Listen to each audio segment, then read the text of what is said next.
my bottom 5 Pixar movies ranked. With Inside Out 2 coming out, I wanted to talk about all things Pixar. So make sure to check out my previous video where I ranked the top 5 Pixar movies. I linked it in the description below. Alright, let's get into it. Number 5, Finding Dory. Finding Nemo was an amazing movie, and Finding Dory wasn't necessarily a bad movie. It just wasn't very original, and it felt like a repeat of the first one. Number 4, Toy Story 4. Again, I don't think it's a bad movie in of itself. I just think as Pixar movies go, it was one of the worst. The whole movie was unnecessary, and I wish they would just have wrapped up the franchise after the third one, but they didn't, so here we are. Number 3, Cars 3. Cars 3 is almost disrespectful to the original Cars movie. It's so unoriginal and lazy, and it really destroys its characters. It was a pretty cringe movie in general. Number 2, Cars 2.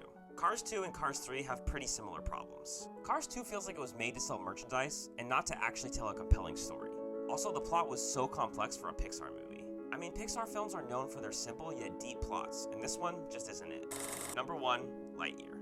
This is the most out-of-place Pixar movie to date. It's also just a legitimately bad film. It's boring, the plot is confusing and clunky, and it's quite shallow. It also disregards anything referenced in the original Toy Story movies. Also, not recasting Tim Allen was a huge mistake. I'm not really sure why this movie was made, but it definitely shouldn't have been. Do you agree with my list? Make sure to let me know in the comments, and don't forget to give me a follow.